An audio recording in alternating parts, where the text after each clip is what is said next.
Hey everybody, welcome to another edition of Field of Dreams on ACTN. My name is Steve David and I'm your host. Today I want to talk to the technical director at the Trinidad and Tobago Football Association. And so let me introduce him. Dion, welcome to the set. Thank you very much, Steve. Thanks for having me. Long time no see, but I hope things are going good. Things are going all right. Obviously, we have going through a challenging period, but things are going all right. Yeah, I almost forgot about you.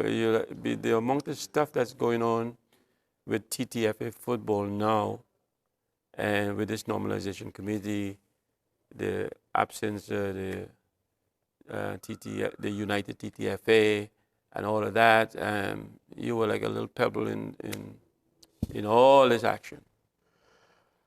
So now that I have you, I want let our viewers understand your role and responsibility in what's going on now. So let's go through. First of all, you were selected as a technical director by the United TTFA. Yes, I was. Now, is that still holds, and what is your relationship with the implementation group? Well, I mean, above me will be the Interim General Secretary, Mr. Emil Mohammed, and also will be the Normalization Committee. But as far as I am an employee of the TTFA as Technical Director, and I am in direct contact with FIFA as to regards to the development of Trinidad and Tobago's football. So, well, like the normalization, United TTFA had selected Technical Director yourself, coaches, all of that. Coaches is out of the question now, except for Terry Fenwick, actually. I don't know for the youth coaches and stuff, if that's still around.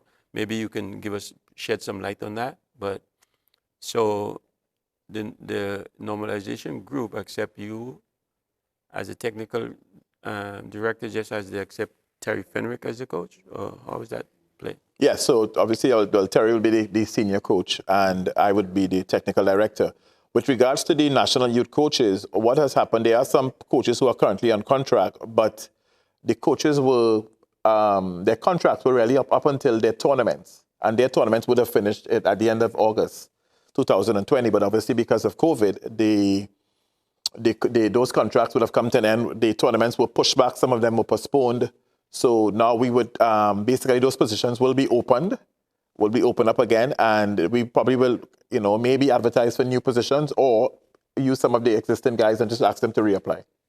Okay, before we talk about them though, let me talk about your relationship a little bit with, so the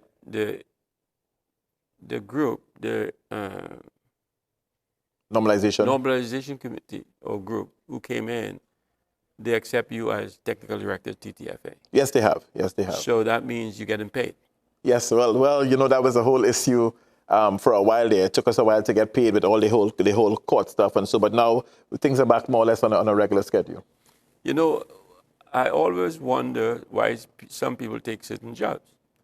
And because when I'm offered a position anywhere from young, I think this way. I always look at the road ahead and figure and try to see if I can assess what's going to happen as I get to certain points in my planning. And have you ever done that? Because I look at technical directors, and we have gone through so many. And so many is in court looking for money now from the TTFA because they never got paid. So have you had any thoughts about that, and did that create some nightmares for you? Well, it did for a little while, not being paid for 8 months. It's a long time. But of course, that was beyond the control, because obviously the court case took some time and FIFA could not there was no money that could be paid into Trinidad because obviously there are people who were trying to garnish accounts and that type of stuff. So now I think they do have a system in place now where things, salaries are going to be much more regular. So, part of the normalization's duty is to bring things back to normalcy as much as possible. But obviously there are creditors and there are money that is being owed, and there are folks that are still looking for what has been owed to them. Right, but have you been paid 2 months in a row? Is this consistent, or you is? Well, they basically brought and the staff, Yeah. up to speed, so to speak. So hopefully things going forward, we should have a smoother period going forward, because as you know, it's very hard to be in a job and you're wondering if you're getting paid this month or the next month or the month after, and then obviously we have bills, we all have bills, and so trying to always had little problems with technical directors and salaries and even staff. So, but I think it's something that they're trying to get their handle on and to get it back to where it's supposed to be. Because I mean, you pick up just like Walks did. You were out in the U.S. Yes. You pick up all your bundle and come to Trinidad and run into this kind of stuff. So I'm very concerned about your decision to do that, and now all this stuff is happening. That's why I'm. Well, I mean, the normalization committee being imposed in Trinidad was something that took, I guess, everybody by surprise.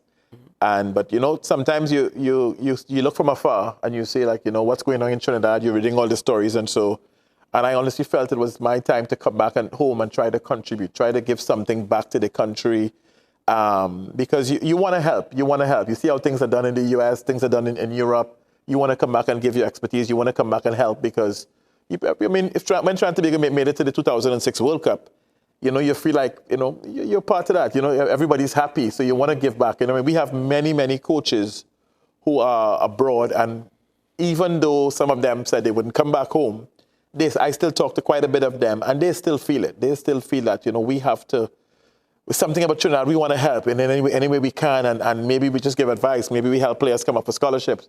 Maybe we help them with contracts. But there's always that feeling there of wanting to help your country. Right. Explain to my viewers, what's the job of a technical director, or what's your job as far as Trinidad and Tobago football?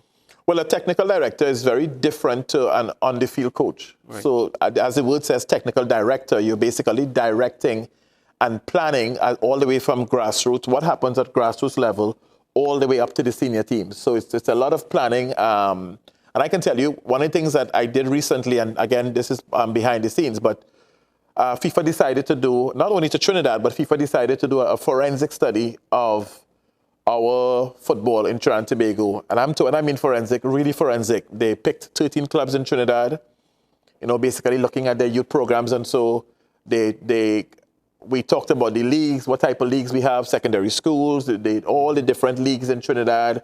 And they are going to come back with their findings and basically give us help us with a sort of a roadmap for our country.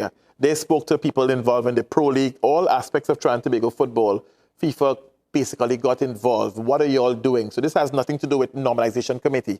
This is technical FIFA, right? With the FIFA on the technical side, really getting a grasp as to what is happening in Trinidad and Tobago. This was done in many other countries, but it took something like 500 questions that had to be answered and about what is happening in our football at all levels. Yeah, but FIFA can do all that, but all the implementation of that is expensive. It costs money. Who's going to give us that money? Well, any funding that has to take place has to be done by the normalization committee. So they would have to budget, obviously look at debt helping to create a pathway towards debt cancellation, but also fund existing programs, which obviously is very tricky, because it's going to take a little while to get sponsors back on board. And so, but it takes a lot of funding. We talk about the US and their type of funding and the money that they're putting into their programs, Costa Rica, Mexico, because it does take a lot of money for development. It's not something that happens overnight. One of the things I want to say towards that also is that a lot of our better coaches are basically spending time with the better teams in Trinidad, the older teams. And I think that's one thing that we can adjust in terms of getting some of our better coaches working with more of our younger players, because when they develop certain habits, it's going to be very, very difficult to break those habits. How are you going to make that change, though? How are you going to tell, let's say Terry Fenwick, because he's a national coach, but I'm just using him as an example. hey, I want you to coach an under 13 team because you're one of the better coaches I want to develop. How are you going to make that big switch? Well, first, what I will say is that the coach obviously has to be able to work with a particular age group or particular younger age groups, because not everybody can work with younger players, vice versa. Not everybody can work with older players. Right. So one, they have to be able to work with a specific age group. They have to be able to work with a specific gender, right? Some people are better at coaching female players. Some are better at coaching the guys.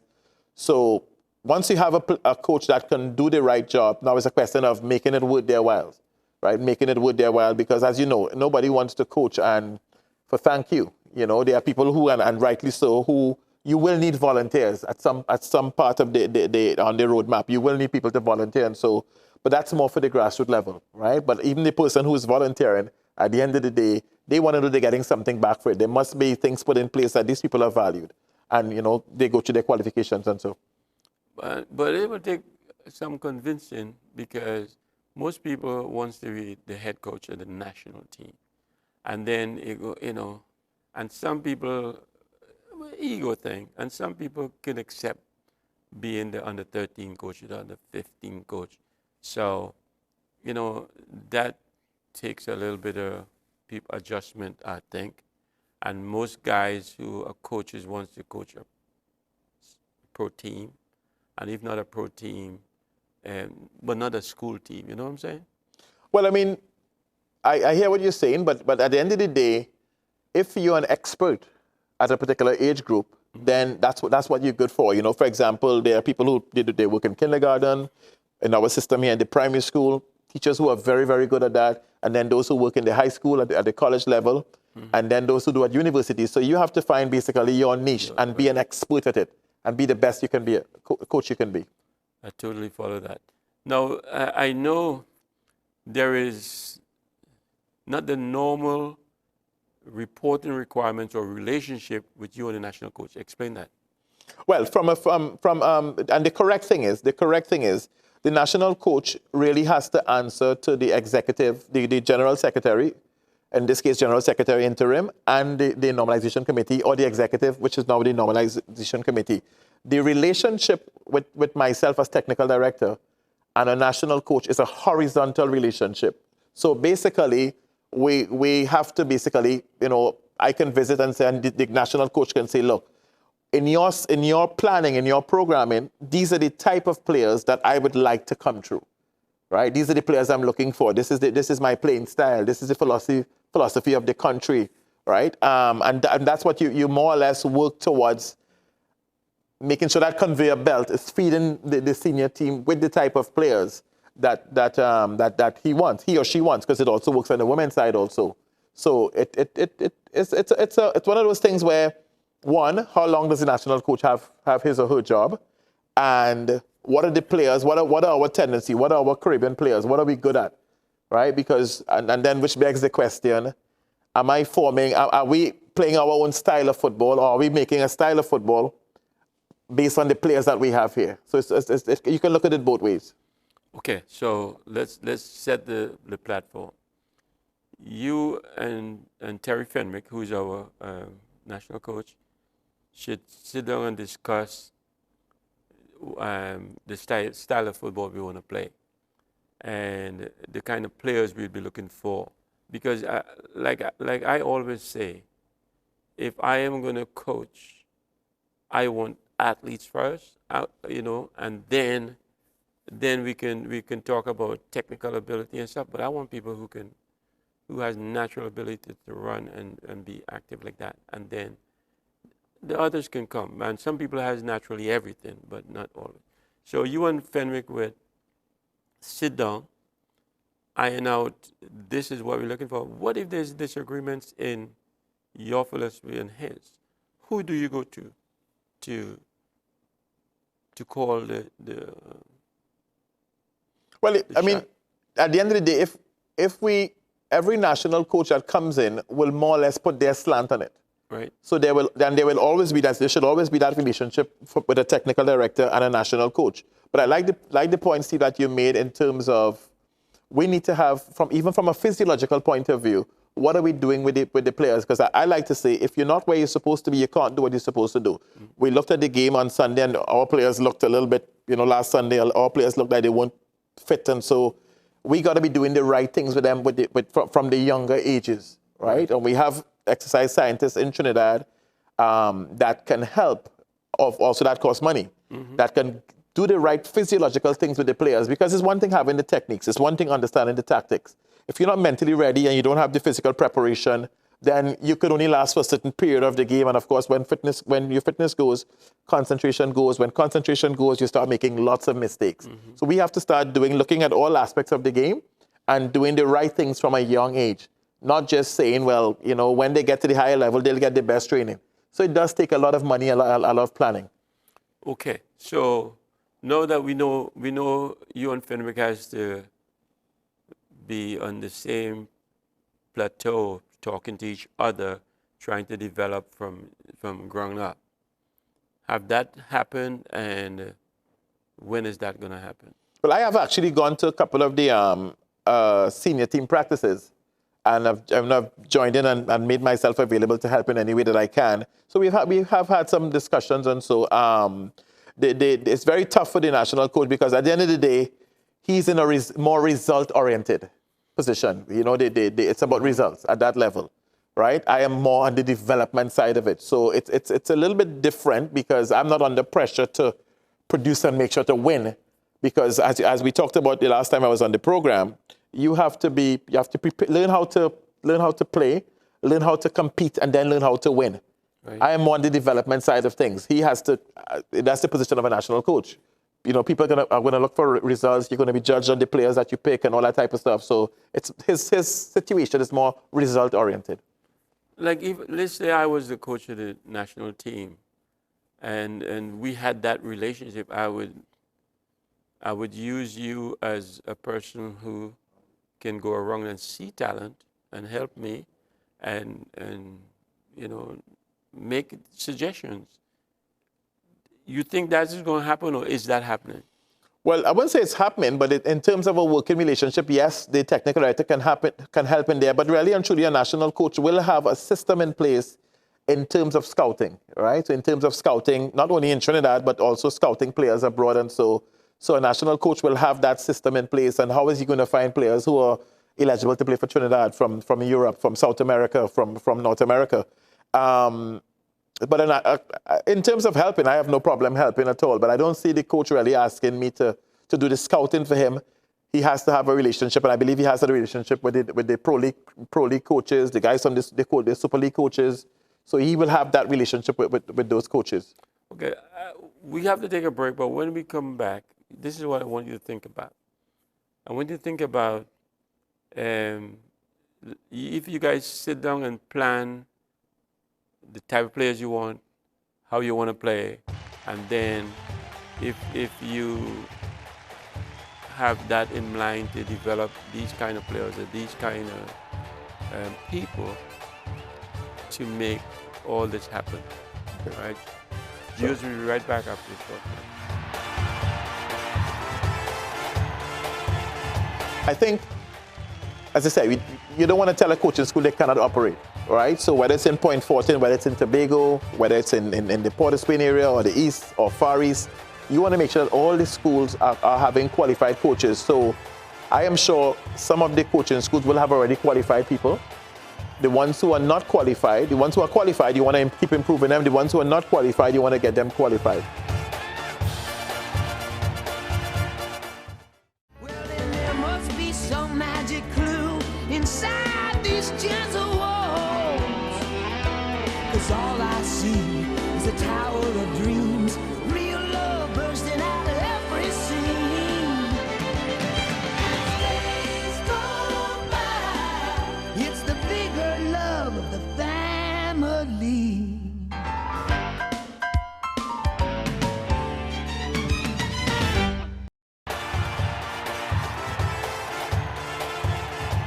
Okay, welcome back, viewers. Yeah, Dion, like I said before the break, have you guys sat down and discussed, you and Fenwick I'm talking about, on this unilateral position between you to as to systems or players we're looking for, or how, how are we going to make this work? Well, I mean, in terms of the tactical side of it, that will always be the coach in terms of what strategy he decides to employ on any given day, whether you're playing a Caribbean country or South American country or a European country. That'll be up to the coach. What I think that conversation could be more about was, what are the attributes that you are looking for in the players? You're looking for wingers. You're looking for a winger with speed, a 7 or 11. What are you looking for in a 10 or a 9 or a 6? What are these attributes? What are you looking for in defenders? What technical skills do you want these players to have? And in terms of tactical understanding, maybe in terms of how do I play in relation to the back four, how things like that you can teach at a younger age, right? In more on a small-sided scale. But overall team strategy, and so that will definitely be left up to the coach on game day, depending on the conditions and the results he's looking for in the game and so. But I will think more so the attributes. What are the attributes that these players, or the qualities that these players need to have? So when they come to you, when they are given to a national coach, he doesn't have to go back. He just has to rehearse things that they already should know. So what are your plans to moving forward to fill these gaps or these things that we're looking for in players? Well, that's a great point, because as I said just now, the players come from, national players come from, obviously we have a few players who are from abroad and are eligible to play for Trinidad, but in terms of the local players, that will come from coach education. And that will come from doing C license, B license, A license with our national, with all our top coaches in the country, and coaches for the entire time. So in terms of, we want all our coaches to be qualified as much as possible. When you look at Iceland, right, everybody talk about a small nation and look what they did. One of the things that they did is that they raised tremendously the level of their coaches. So their coaches, they went in basically an investment into their coaches, doing a lot of UEFA courses. So we need to do the same here, because if a player is trained only a particular way, then it's very hard to break certain habits if they're not the right habits. So we got to get our coaches all generally on the same page, and really seeing ourselves, and that's the local coaches, supporting a national team. Every club would love to see that you have a couple players playing for a national team. So I got to know what this national coach wants. And it might be the other side of it is the national coaches meeting with the national coach, meeting with, and his staff, meeting with the Pro League coaches, meeting with the Super League coaches, and saying to them, and even the zonal coaches, if they're players that come from so far down, saying to them, these are the kind of players that I want. This is what I'd like the players to be able to do. But it must come from coach education. If you don't have that, then there must be that symbiotic relationship between the coaches and the national coach and the local coaches. So what do we have in place now for that to happen? Because I don't think we have, since United TTFA is gone, we have no youth coaches because there's obviously no football. But what is the plan for that, though? Are you going to have involvement in that, in selection of these people, or who is going to select these people, and when is that going to happen? Well, I mean, when you're selecting coaches, I mean, obviously I can recommend coaches, right? I can recommend coaches, but at the end of the day, it will be, these people have to be paid. So it will be there negotiating with the normalization committee who are running on a tight budget. What are they be able to pay these coaches going forward? And obviously we don't just want to take somebody for taking somebody's sake. You want to make sure the person is willing to do the job and can do the job and is qualified to do the job, because it's like taking a teacher. You wouldn't take somebody to put them in a classroom if they're not qualified. So you want to make sure the coaches are qualified and they're happy with whatever the pay package will be. They want to be happy with those things and for how long, So I think it can be done, but it's just a question of let's get the right coaches in, right? Get the right coaches in, and let's be able to afford the right coaches and make sure we don't have a situation where we're going back to the court again, because that has happened too many times in Trinidad and Tobago. And the TTFA has to make sure that they're in a position when they hire somebody, they want to be able to pay them consistently. That's something I hope I live long enough to see that is no longer a problem. We can actually honor your contract. So don't pay somebody millions when you won't be able to sustain it. So, but what's going on now with Because our normalization committee supposed to be getting our ship sturdy. Obviously, I understand from other shows where they talk about they're trying to get a hold of the administration part and thing, but we still have other parts to deal with. So are we not touching that yet? Or are we involved in trying to start planning that kind of stuff? No, they're involved in planning and also dealing with obviously the past history. But they're definitely involved in the planning.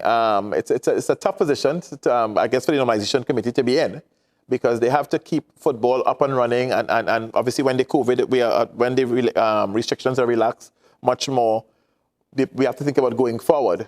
But we also have to think about, they also have to think about the debt and all that type of stuff and negotiating with the creditors and all that stuff. So it's a tough position to be in, you know. So, but I think it can be done.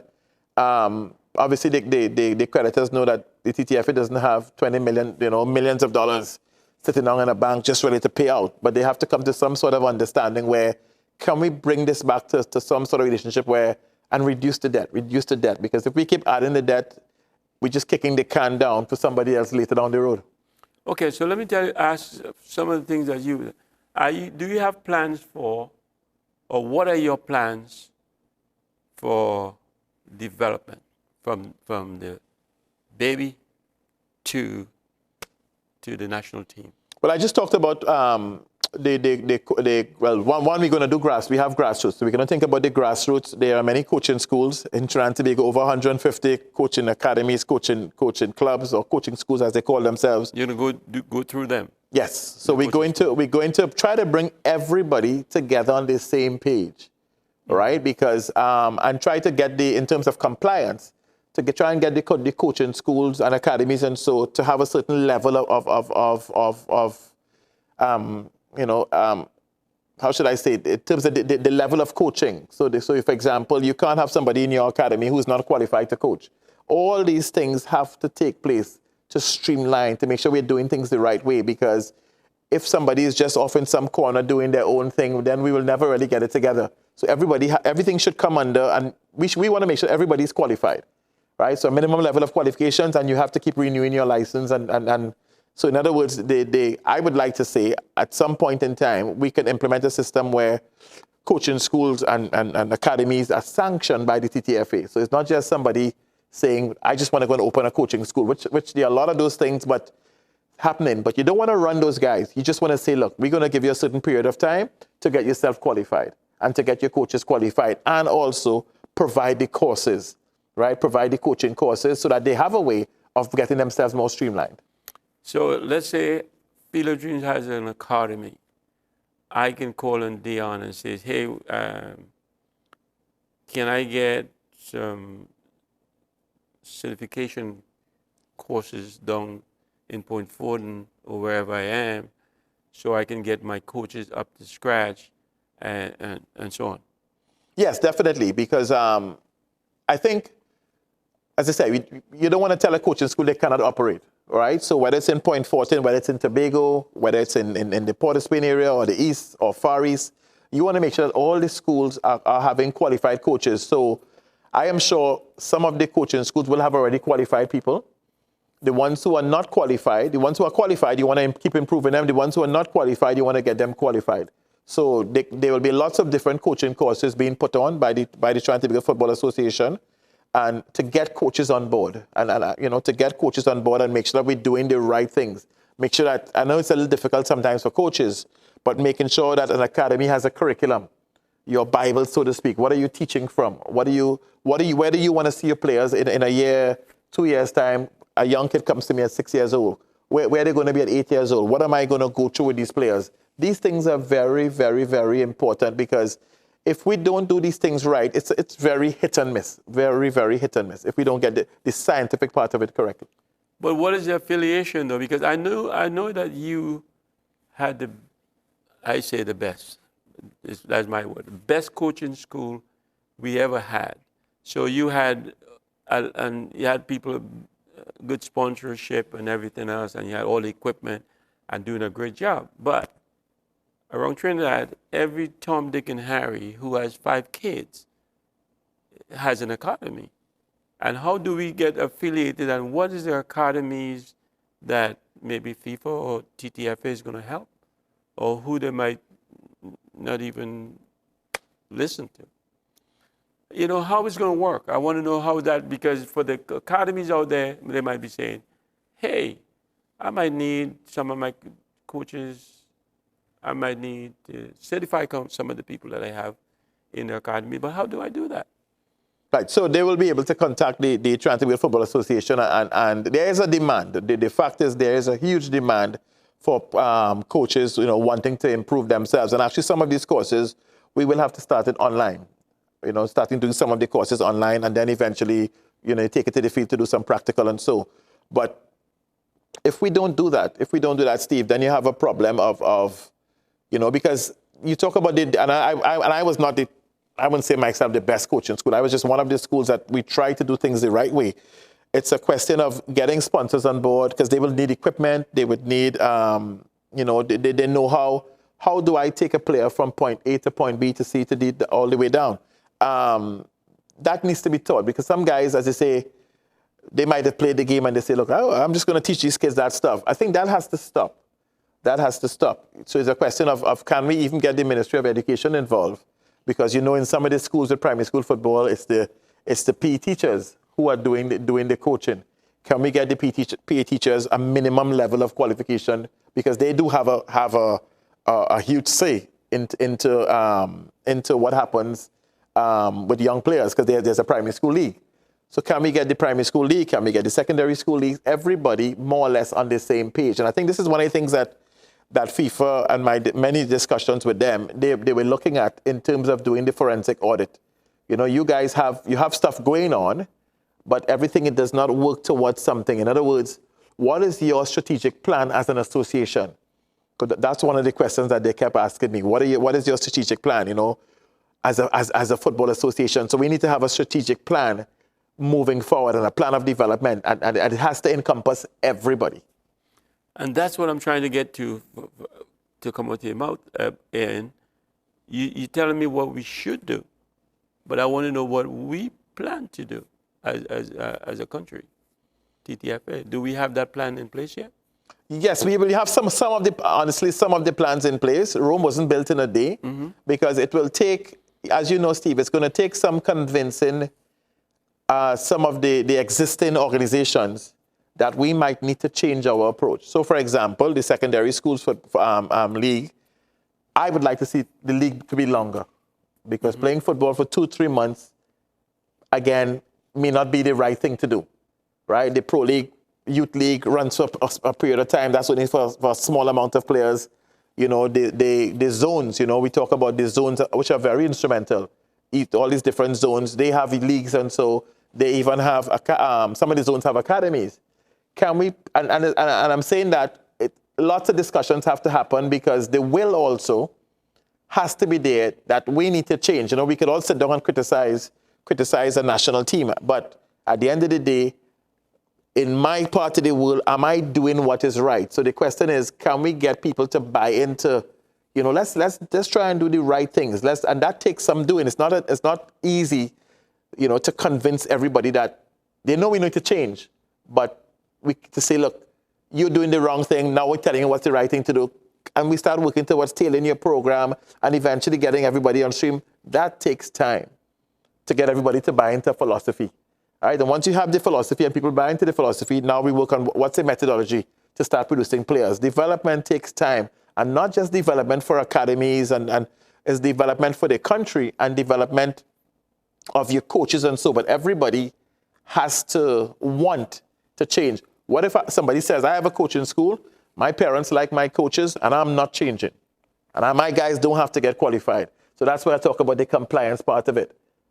Then if you're not under the TTFA, then you're not sanctioned by the TTFA. So for example, you know, people have to make sure that we have things that we call in the States kid safe, right? So you don't want to put anybody working with kids. Obviously, I don't want to go into those issues, but you know what I'm talking about. We want to make sure we have certain things in place. Do your coaches, do you have first aid? Just basic first aid. Different things that we can't just do it anyhow. We must meet a minimum level of requirements and make sure everybody has it across the board. Yeah, but I think it's very difficult to get all the little academies all over the place on board with this because, you know, you would have to actually go and stranglehold these academies and say, hey, this is what you do. This is the structure. This is what we do. This is the training that I want you guys to do. You know, I don't know how it's going to happen, but you have it work out for you. Yeah, it's a lot. It's a lot of work, you know, because yeah, I mean, just tournaments, you know, and we want to put things in place where if you're going to play in a tournament, the kids must be the correct ages. And what's the philosophy of the tournament? Is it about winning? Is it about development? All these things we need to be clear because everybody wants to win, but winning at all costs is totally not acceptable. Dion, in the U.S., and you lived there for a little while. I've lived there for more than 40 years.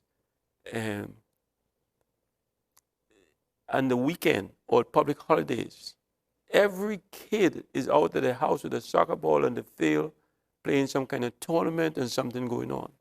The AYS, the American Youth Soccer Association. And we don't have that here. We don't have any organized kids soccer at all. Football, sorry. For the people who want to know what I'm talking about. Yeah, football.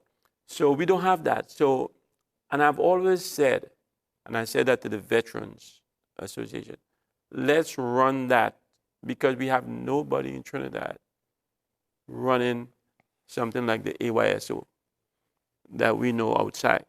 So why don't we plan something like that and move that forward? That is a start.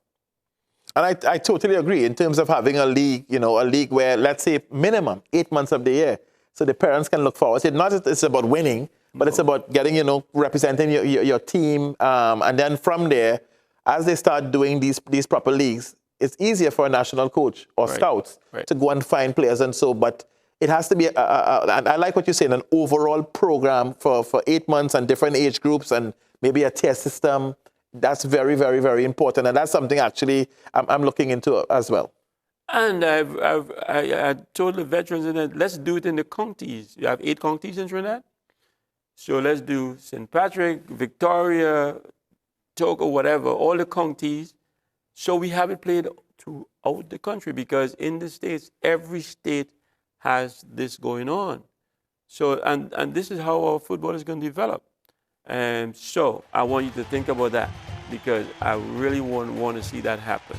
Let's take a break. When we come back, I want to talk a little bit more about structure for clubs and Trinidad football on itself.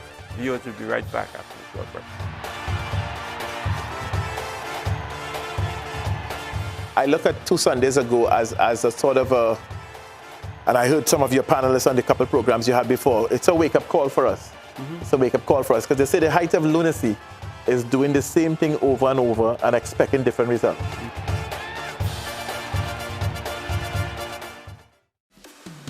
You're watching ACTN, The Voice.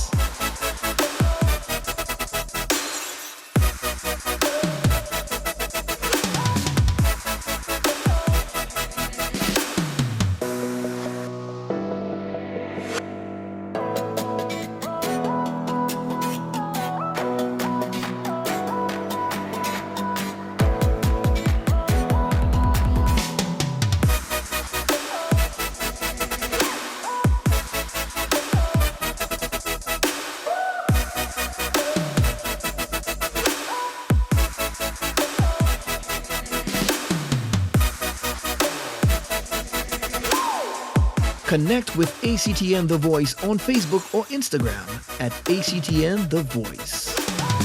ACTN The Voice, your family-friendly station.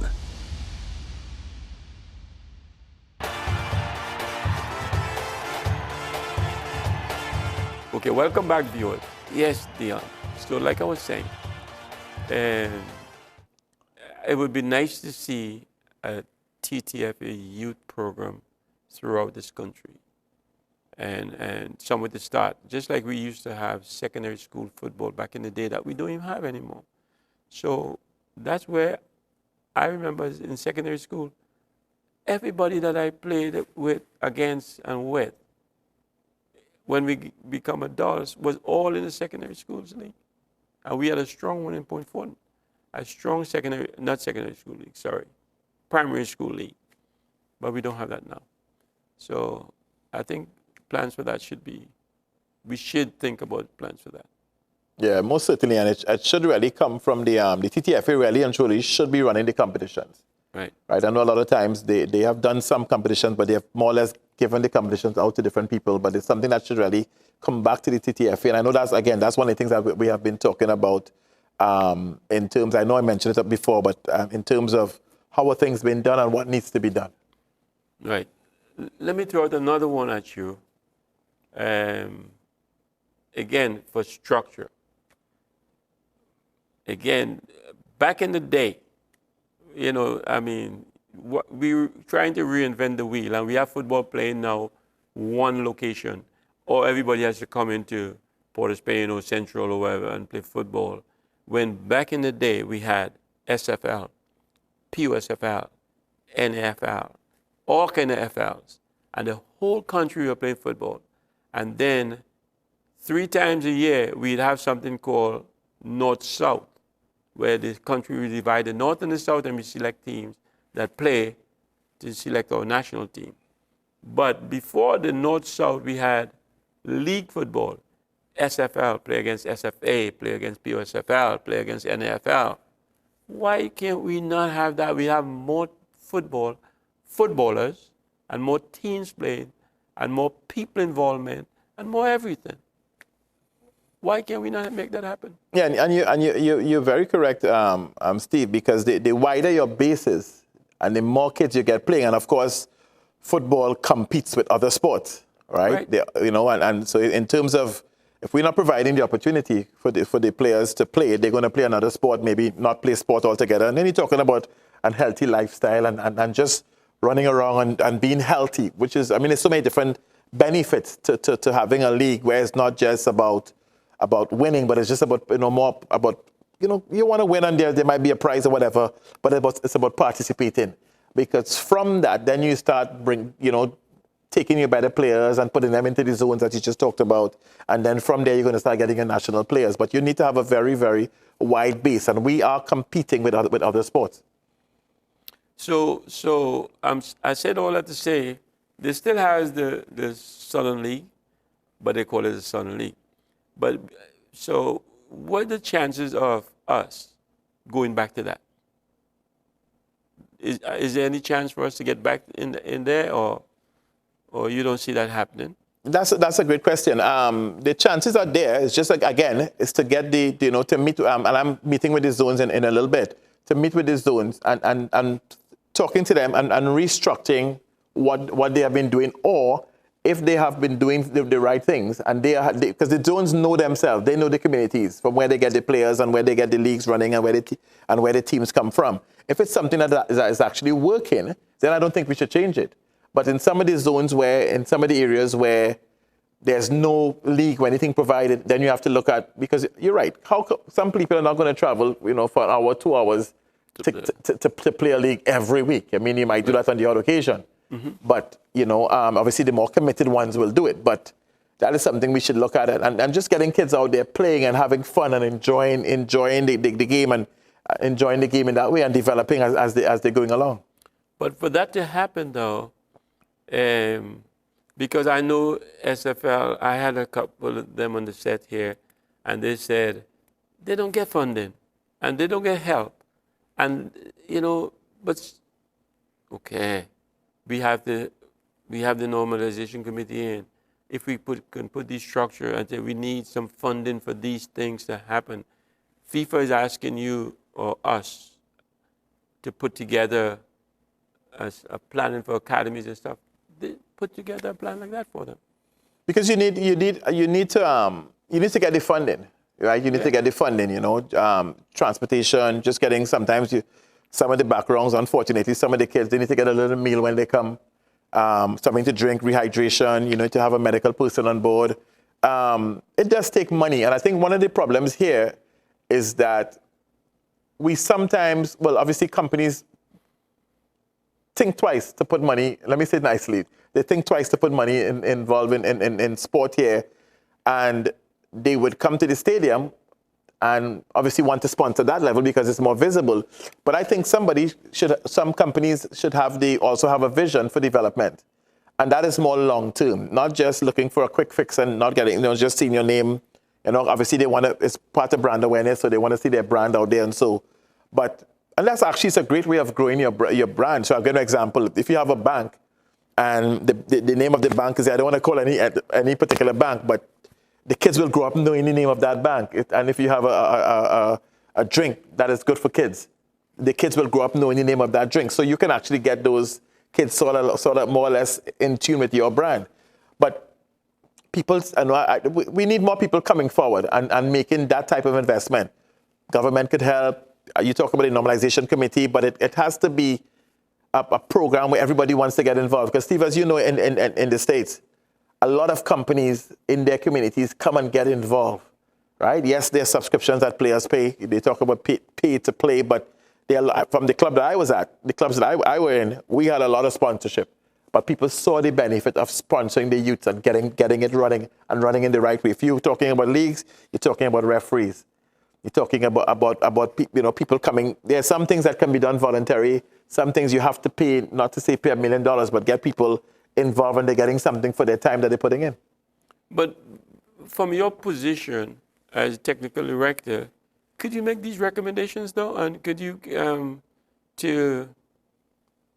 I don't know, to get some of these things started, like there's leagues now. There's SFL and whatever leagues under the TTFA. Not the Super League, not the Pro League.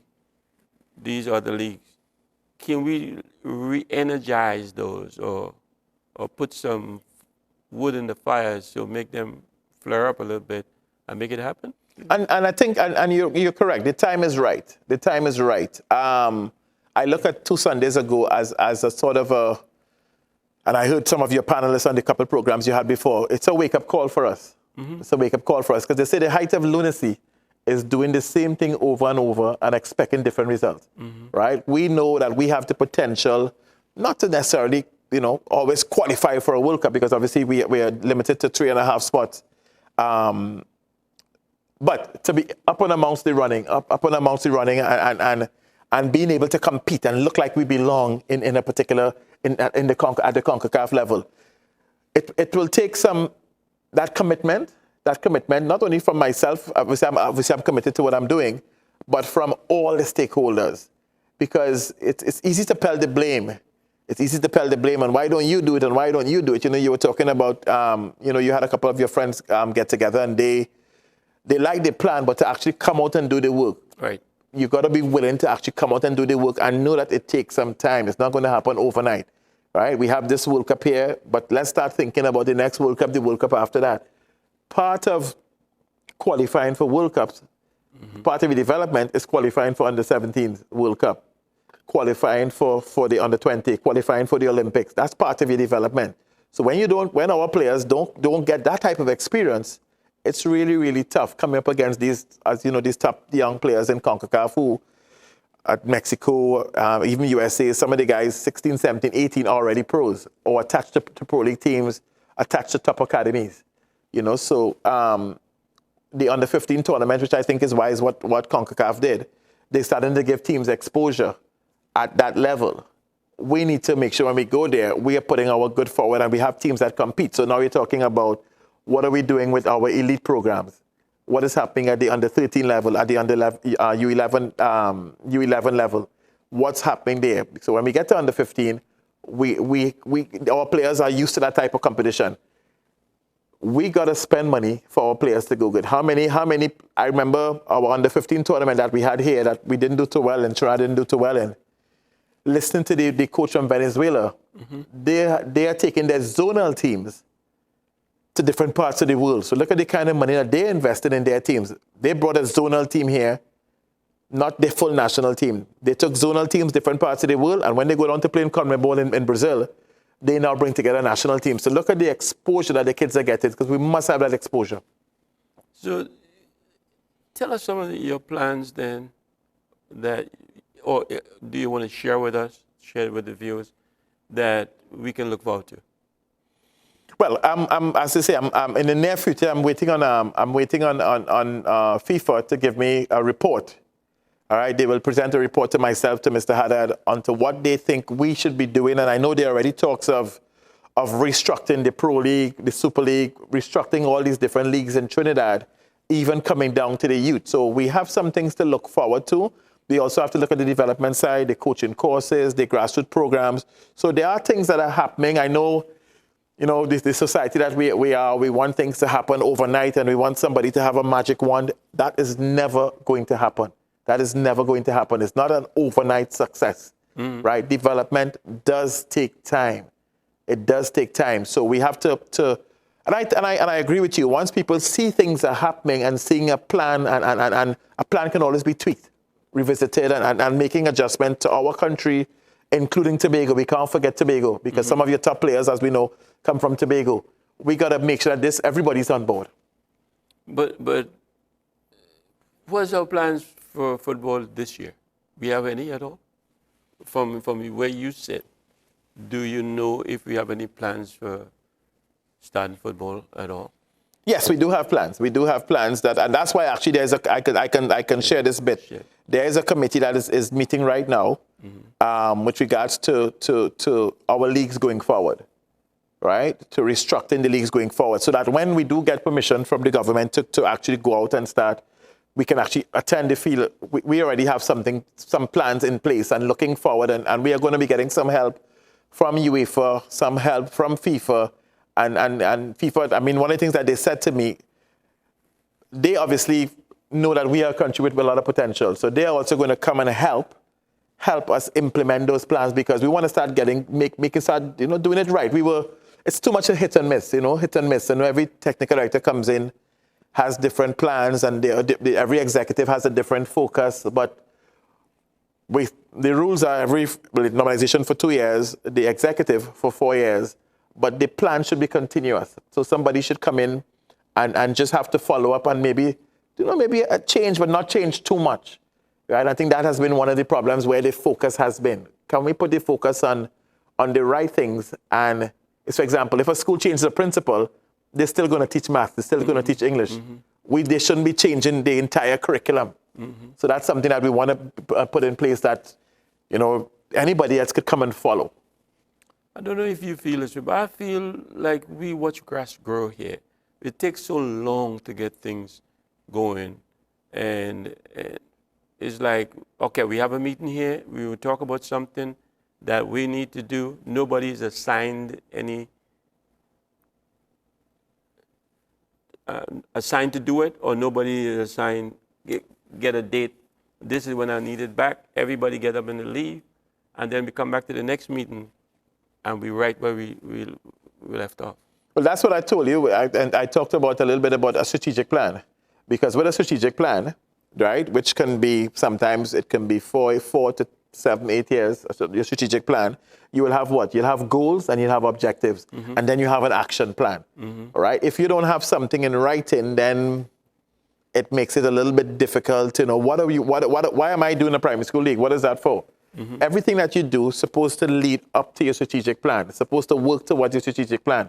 So that is very, very, very important, and I think that is something that we're actually doing, so that we have something to work towards. And of course, getting the right people who are motivated, who are excited about playing a part within that plan. Because as you say, everybody cannot coach a senior team, right? Everybody can't be that person, and that I think is a little bit of a problem here. Everybody wants to be that person. That can't happen, right? So getting people excited, getting people on board, and I know there are people who are upset to me, Dion, is there anything I can help with?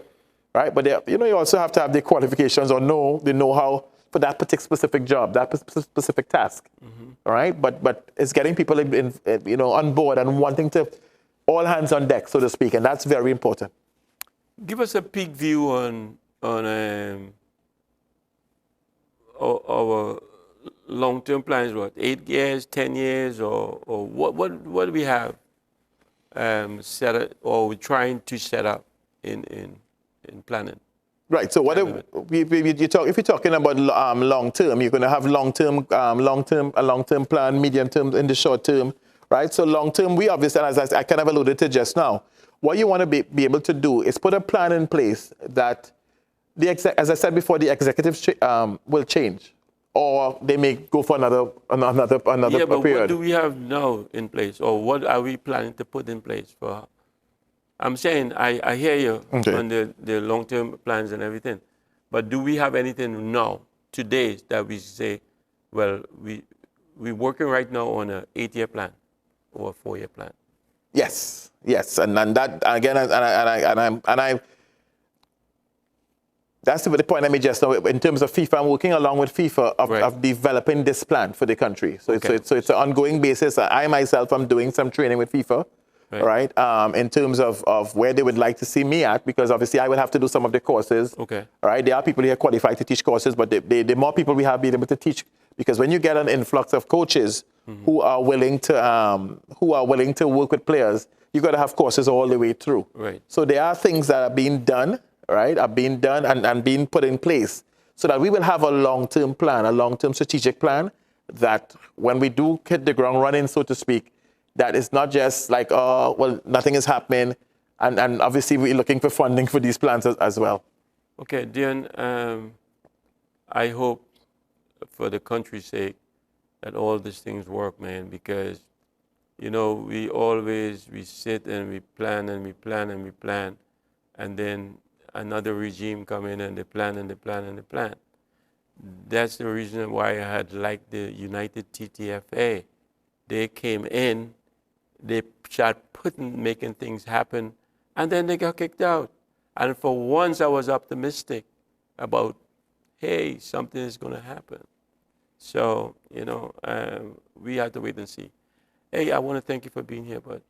Appreciate you. Any parting words that I didn't get from you? Well, I just thank you for having me. And what I would like to say is that the more people we can get on board, you know, wanting to help, and obviously this is going to take some funding. So whether it's the government, whether it's private enterprise, you know, we got to get invest in the youth. Invest in the youth. Don't just take all the money and put it upstairs.